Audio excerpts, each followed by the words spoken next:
Salam sejahtera untuk kita semua, Bapak Ibu Saudara-saudara yang saya kasih dalam Tuhan. Sebelum kita mendengarkan kebenaran firman Tuhan pada hari ini, mari sama-sama kita berdoa. Bapa kami yang ada dalam surga, Bapa yang kami panggil dalam nama Tuhan Yesus Kristus, kami mohon Tuhan tolong hamba-Mu menolong seluruh umat Tuhan untuk mendengarkan kabar baik ini. Karena itu Tuhan kuasai hati dan pikiran kami, bukakan rahasia-rahasia kebenaran firman Tuhan. Di dalam nama Tuhan Yesus, amin. Puji Tuhan, Bapak Ibu Saudara-saudara yang saya kasih dalam Tuhan, minggu ini kita masih memperingati hari-hari di mana Tuhan Yesus pernah naik ke surga ya. Beberapa hari lalu saya khotbah tentang Kisah Para Rasul pasal 1, dan pada hari ini saya kembali untuk membawa kisah ini ya dalam satu konteks kebenaran firman Tuhan ya, kisah yang sering disampaikan pada saat memperingati hari-hari kenaikan Tuhan Yesus. Kita buka saja langsung di dalam Kisah Para Rasul pasal 1 ayat yang ke-8. Bapak Ibu silakan membuka Alkitab yang Bapak Ibu miliki di rumah masing-masing. Kisah Para Rasul pasal 1 ayat yang ke-8. Tapi kamu akan menerima kuasa kalau Roh Kudus turun ke atas kamu, dan kamu akan menjadi saksiku di Yerusalem dan di seluruh Yudea dan Samaria dan sampai ke ujung bumi. Bapak Ibu, saudara-saudara yang saya kasih dalam Tuhan ya, ini adalah salah satu ya pesan Tuhan Yesus ya, perkataan Tuhan Yesus menjelang Tuhan Yesus naik ke surga. Kamu akan memiliki kuasa.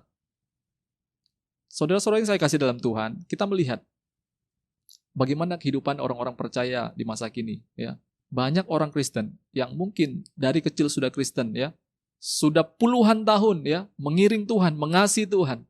Tetapi hidup mereka tidak memiliki kuasa ya. Hidup mereka masih terikat dengan kuasa-kuasa daripada iblis itu sendiri ya. Kuasa untuk berbuat dosa ya, terikat dengan berbagai-bagai dosa, terikat dengan berbagai hawa nafsu, keinginan-keinginan daging ya. Tidak memiliki kuasa ya. Bagaimana ya kita bisa memiliki kuasa untuk menjadi saksi Tuhan Yesus di keluarga sampai ke ujung bumi kalau kita sendiri pribadi tidak memiliki kuasa itu sendiri. Nah, karena itu ayat ini berkata Yesus memberikan satu ya statement kepada murid-murid ya. Kamu akan menerima kuasa kalau Roh Kudus turun ke atas kamu. Nah, kita akan lihat ayat ini kuasa ya. Kata kuasa itu berasal dari kata dunamis yang artinya adalah mujizat, keajaiban atau kekuatan, kemampuan atau kemanjuran, karya yang luar biasa, keberartian ya. Ini artinya adalah kemampuan yang dimiliki oleh orang-orang benar, oleh orang-orang percaya untuk mencapai, menerapkan kemampuan Tuhan itu sendiri. Nah, Bapak Ibu Saudara-saudara yang saya kasih dalam Tuhan, saya sudah berumur 34 tahun. Saya dalam pengalaman-pengalaman saya sebagai seorang Kristen, saya banyak melihat kuasa-kuasa yang demikian yang bekerja dalam kehidupan orang-orang percaya hamba-hamba Tuhan ya. Mereka bisa melakukan mujizat-mujizat ya lewat KKR dan doa-doa yang mereka kerjakan. Ada yang memiliki kuasa menyampaikan kebenaran firman Tuhan dengan begitu sistematis. Ya, ada kuasa ya yang Tuhan berikan dalam kehidupan anak-anak Tuhan untuk menjadi tabib yang luar biasa sekali, manjur dalam memberikan obat-obatan ya. Ada berbagai-bagai kuasa yang Tuhan kerjakan, Tuhan berikan pada kehidupan orang-orang percaya ya. Tetapi yang perlu kita ingat satu hal di sini ya. Jika kita, saya dan Anda ya dipakai Tuhan dengan cara-cara yang demikian, kita perlu ingat satu hal, dunamis tersebut ya, itu kuasa yang dipakai, yang diberikan oleh Allah ya. Untuk supaya apa? Supaya kita menjadi saksi Tuhan. Kita membesarkan kerajaan Allah, bukan kita membesarkan sebaliknya kerajaan kita, pamor kita, kekuasaan kita ya, nama baik dan lain sebagainya. Tetapi satu hal yang kita kerjakan dengan kuasa dunamis tersebut, yaitu untuk menjadi saksinya Tuhan. Saudara-saudara yang saya kasih dalam Tuhan, kuasa tersebut, ya, kuasa tersebut itu adalah kuasa daripada Roh Kudus itu sendiri. Ya, orang Pantekosta kita tidak heran dengan bahasa atau sebutan dengan Roh Kudus. Ya, ini menjadi gaya hidup orang-orang percaya, khususnya jemaat Pantekosta. Roh Kudus dalam bahasa aslinya yaitu pneuma, ya, yang artinya Roh atau Roh Kudus atau Allah sendiri. Dalam Amanat Agung, Matius pasal yang ke-28 ayat 19 kita melihat, ya. Baptislah, ajarlah mereka, baptislah mereka dalam nama Bapa, Putra, dan Roh Kudus. Setara Bapa, Putra, dan Roh Kudus, ya. Sama, dia adalah pribadi Allah itu sendiri, ya. Ya, dalam perjanjian lama kita kenal Allah bekerja lewat Allah itu sendiri. Dalam perjanjian baru kita melihat Yesus tampil, tetapi pada masa-masa sekarang, pada masa-masa akhir kita lihat kuasa Roh Kudus itulah yang bekerja. Tetapi mereka adalah satu pribadi, Allah, Yesus, dan Roh Kudus itu adalah satu pribadi Allah sendiri. Kenapa kita sering mendengar bahwa Allah itu sebagai pribadi, Roh Kudus itu adalah sebagai pribadi. Saudara, kalau sebagai pribadi saya dan saudara-saudara, sebagai pribadi kita memiliki kecerdasan, kita memiliki perasaan, dan kita memiliki kehendak. Itu adalah suatu pribadi. Kita melihat Roh Kudus juga demikian. Kalau kita lihat dalam 1 Korintus 11 ayat 10 dan 11, ya, dia mengetahui, dia menyelidiki sesuatu yang berasal dari Allah, ya. Ini adalah satu kecerdasan, ya, memiliki kemampuan untuk mengerti, ya, apa yang Allah pikirkan, ya.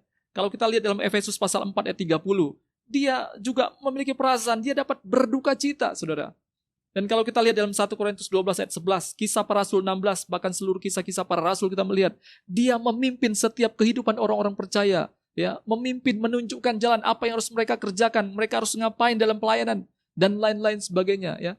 Jadi, dia melakukan satu pekerjaan-pekerjaan pribadi. Dia memiliki perasaan, dia memiliki kehendak, dia memiliki kecerdasan. Itu ada pekerjaan seorang pribadi. Karena itu kita kenal Allah Roh Kudus itu adalah sebagai suatu pribadi Allah itu sendiri. Dan saudara-saudara, saya mengulang kembali ayat ini. Ya. Kita akan menerima kuasa ini. Kita akan menerima dunamis ini. Kalau Roh Kudus atau pribadi Allah itu sendiri turun ke atas kita.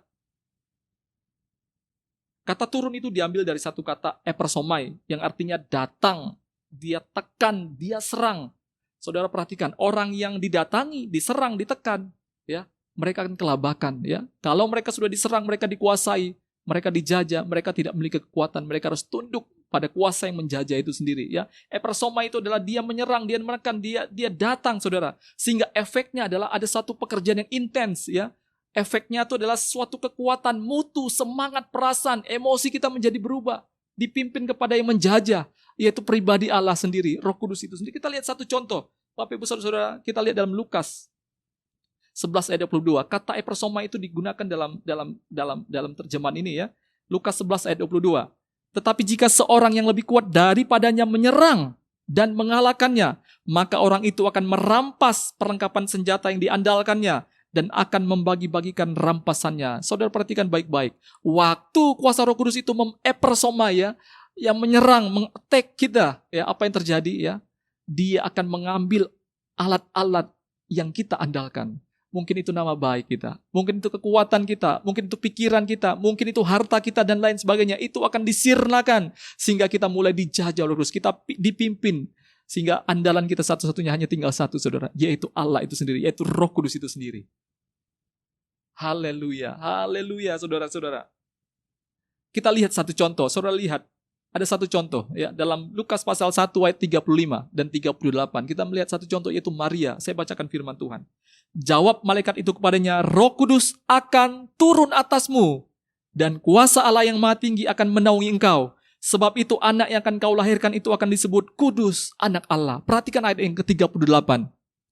Kata Maria, sesungguhnya aku ini adalah hamba Tuhan. Jadilah padaku menurut perkataanmu itu. Lalu malaikat itu meninggalkan dia. Saudara perhatikan baik-baik. Waktu Roh Kudus itu turun, waktu Roh Kudus itu epersomai, saudara, apa yang terjadi? Maria seorang yang kudus, seorang perawan, seorang yang memiliki yang martabat, seorang yang memiliki harga diri. Dia melepaskan itu semua. Dia bilang bahwa aku ini adalah hamba Allah. Aku ini dijajah oleh engkau, Roh Kudus. Aku ini adalah milikmu. Sehingga semuanya tentang aku tidak aku miliki lagi. Semuanya sirna. Aku hanya tunduk pada engkau. Itu yang namanya ketika kuasa dunamis. Pneuma itu, Roh Kudus itu turun, epersomai atas kehidupan orang-orang percaya.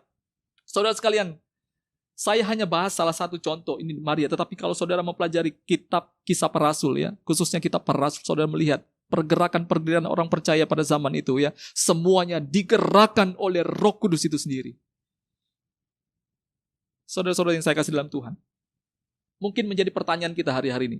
Apakah Roh Kudus itu sudah ada dalam kehidupan kita? Tentu sudah ada, saudara-saudara. Dalam 1 Korintus 12 ayat 3, ya, di situ dikatakan, tidak ada seorang pun yang dapat mengaku Yesus adalah Tuhan selain Roh Kudus, ya. Jadi saya dan saudara, semenjak kita mengaku Yesus sebagai Tuhan dan Juru Selamat, kita sudah memiliki kuasa Roh, kita sudah memiliki Roh Kudus. Tetapi saudara-saudara perhatikan baik-baik. Kenapa banyak orang percaya hari-hari ini sudah ada Roh Kudus, tetapi hidupnya tidak dikuasai Roh Kudus? Haleluya, saudara-saudara. Kenapa? Ya, orang-orang percaya ya, sudah puluhan tahun kita menjadi anak Tuhan. Kita miliki Roh Kudus, tapi hidup kita tidak dikuasai oleh Roh Kudus. Masih terikat dosa pornografi, masih terikat dengan dosa-dosa perselingkuhan, masih terikat dengan berbagai hal, ya, keterikatan dosa yang tidak bisa kita lepaskan. Kenapa, saudara? Karena dunamis itu, saudara. Kuasa itu tuh, saudara. Dia belum epersomai, dia belum turun. Bagaimana cara turunnya? Ayat dalam Kisah Para Rasul pasal 1 ayat 8 ini memiliki satu konteks. Kita akan lihat, mundur ke ayat 5. Bagaimana cara turunnya, saudara? Saudara perhatikan. Ayat yang kelima, ya. Sebab Yohanes membaptis dengan air, tetapi tidak lama lagi kamu akan dibaptis dengan Roh Kudus. Ya, ini adalah satu perkataan Tuhan Yesus, satu paket perkataan Tuhan Yesus sebelum ayat 8-nya keluar, ya. Kalau Anda ingin merasakan, Anda ingin mengalami kuasa dunamis itu, ya, kuasa yang bekerja dalam kehidupan orang percaya, yang memampukan mereka, ya, yang membuat mereka manjur, mereka melakukan mujizat, mereka melakukan perbuatan-perbuatan yang luar biasa, ya. Dunamis ini bisa bekerja kalau, saudara, ya, Anda dan saya dibaptis dengan kuasa Roh Kudus itu sendiri. Saudara, baptis itu dari kata baptiso yang artinya menenggelamkan, to immerse, saudara. Membanjiri, menenggelamkan kita, saudara. Orang yang dibaptis itu mereka secara simbolis, mereka dimatikan, ya. Kuasa-kuasa kedangan mereka dimasukkan di dalam air, mereka dimatikan sehingga mereka keluar, mereka menjadikan hidup mereka menjadi serupa dan segambar dengan Allah. Mulai dalam kehidupan yang baru. Demikian juga orang-orang percaya. Jika Anda ingin mengalami, ya, yang menjadi orang Kristen yang bukan biasa-biasa saja, tetapi yang memiliki kuasa, yang memiliki dunamis itu, ya, Anda perlu yang namanya baptisan Roh Kudus.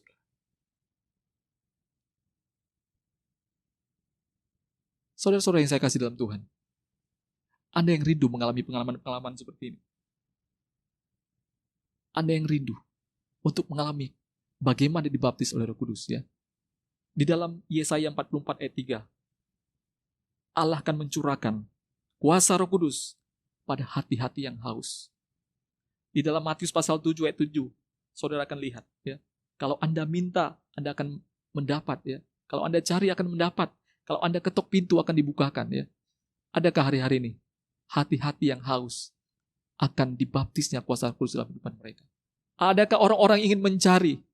Adakah orang-orang yang ingin meminta, mengetuk, untuk kuasa itu boleh bekerja dalam kehidupan kita? Dan saudara perhatikan baik-baik, kalau kuasa itu bekerja dalam kehidupan Anda, ya, Anda akan menjadi saksi. Kenapa Anda bisa menjadi saksi? Karena Anda sudah menang. Anda dikuasai oleh Roh Kudus. Anda menang terhadap keterikan dosa, saudara. Anda menang atas hidupmu sendiri sehingga engkau bisa menjadi saksi di keluargamu, di kampusmu, di tempat kerjamu, bahkan di seluruh masyarakat.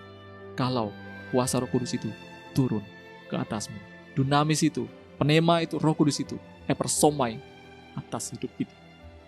Saya tidak panjangkan kebenaran firman Tuhan. Mari sama-sama kita berdoa.